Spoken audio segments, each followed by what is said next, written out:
Hello, hello, lovely, and welcome to another episode of Loving Life with Court. Today, we are talking about a life that is loved, but you're burning out. Whether you feel it coming or it's already came, we are going to be touching on how to rebuild yourself after burnout. Because why are we doing this at this time? The most common time of the year to burn out is between November to December. And I'm sure we all know why. The holiday season approaches and people are often juggling work deadlines and family commitments and financial pressures. But as I said, whether right now in this moment you can feel the burnout coming, it's already came, or possibly you've experienced burnout in the past and you're just not too sure how to deal with it, this episode is for you because we are going to be talking about how to rebuild yourself. So first things first is I'll tell you why I think this time is the most common time to burn out. Obviously, it's the holiday season and work deadlines and all that, but let me share with you some additional reasons why I believe that burnout is so common during this time. And the first thing is disconnection from the present moment. When you feel burnout coming or when you are already burnt out, typically, as I said, it's around the end of the year, but the end of the year also brings focus on the past and future and having this need of feeling like you need to catch up. Maybe you set New Year's resolutions in January and you're nowhere close or even further from the goal, or you want to lose that weight before the Christmas parties come, or you wanted to start that business and you never got around to it. It could be as simple as just a goal to spend more time with your children and you just feel like you didn't put enough time into that. So you feel this need to catch up, and it could also be financially, whatever it is. And this brings you to experiencing a disconnection from the present moment. You're either hyper-focused on the future or you can't let go of the past. You wish that you did more this year. You wish that you took advantage of your time. And that leads me to number 2 is pushing beyond the natural cycles. During the end of the year, nature naturally slows down. And what we are supposed to do ourselves, our body is made to mimic the cycles of nature. So during the end of the year, like I said, nature slows down and winter becomes the time for rest, reflection, and going inward. But what modern society says is it tends to demand the opposite. So you're working hard, you're wrapping up projects, you're maintaining a fast-paced lifestyle, and nothing can bring you down, except when you burn out and things feel like they're crashing down. And that goes to my next point, which is unbalanced energy exchange. So the holiday season all revolves really around giving, whether it is giving to big companies to buy all the Christmas gifts, whether it is giving your time, your money, your energy, you're giving to others, you're showing up for as many people as you can, you're giving as much time as you can into certain projects or situations.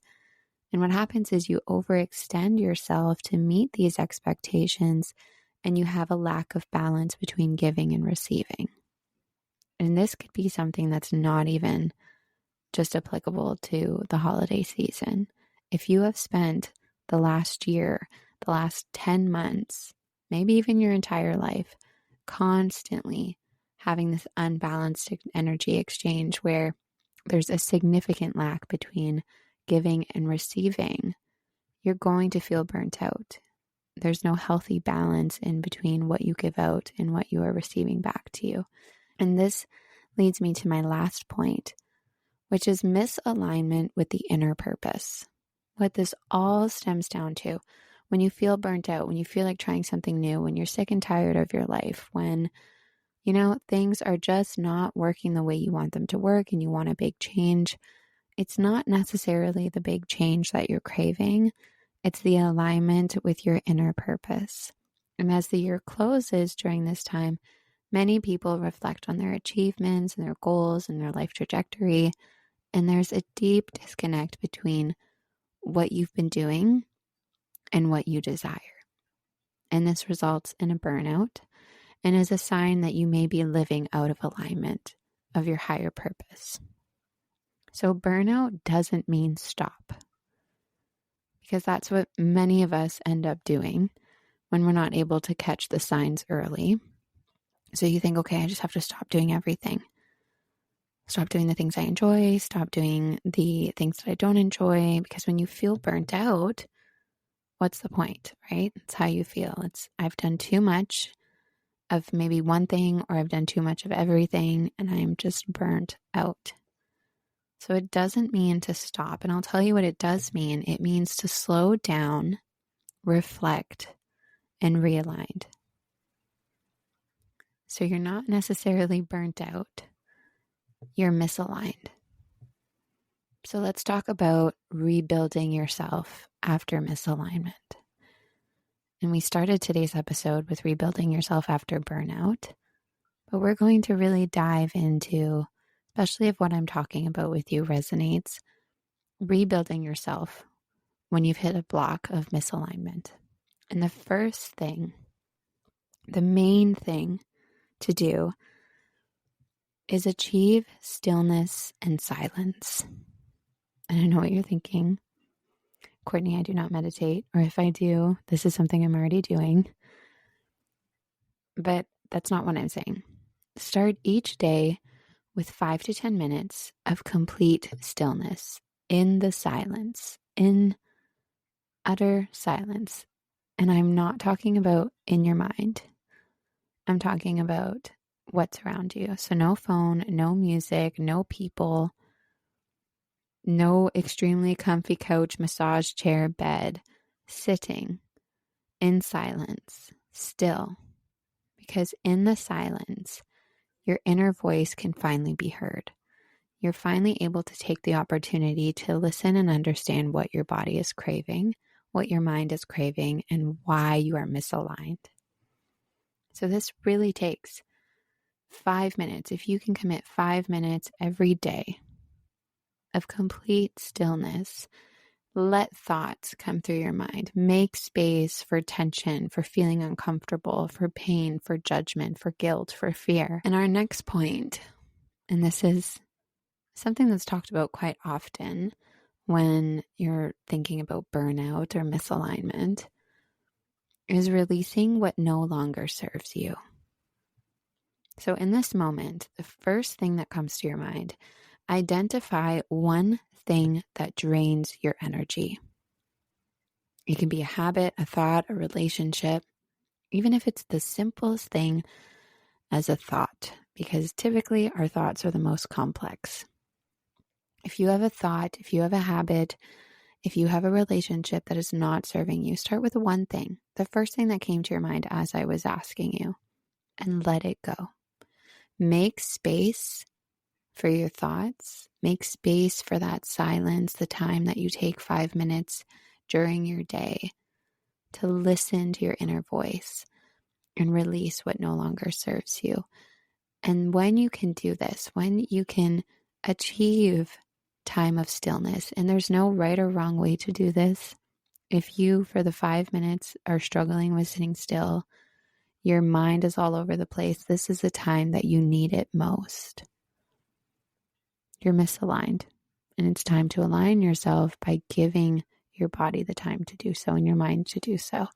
And when you can actively continue to practice this stillness and silence and begin to release what no longer serves you, if it is the simplest thing as a thought that you have been saying to yourself each and every day that needs to be released, start that small, because really those are the biggest things that are affecting you. And then follow joy. It's very simple, but quite subjective. Pay attention to what lights you up. When you follow what brings you joy, you naturally align with your purpose.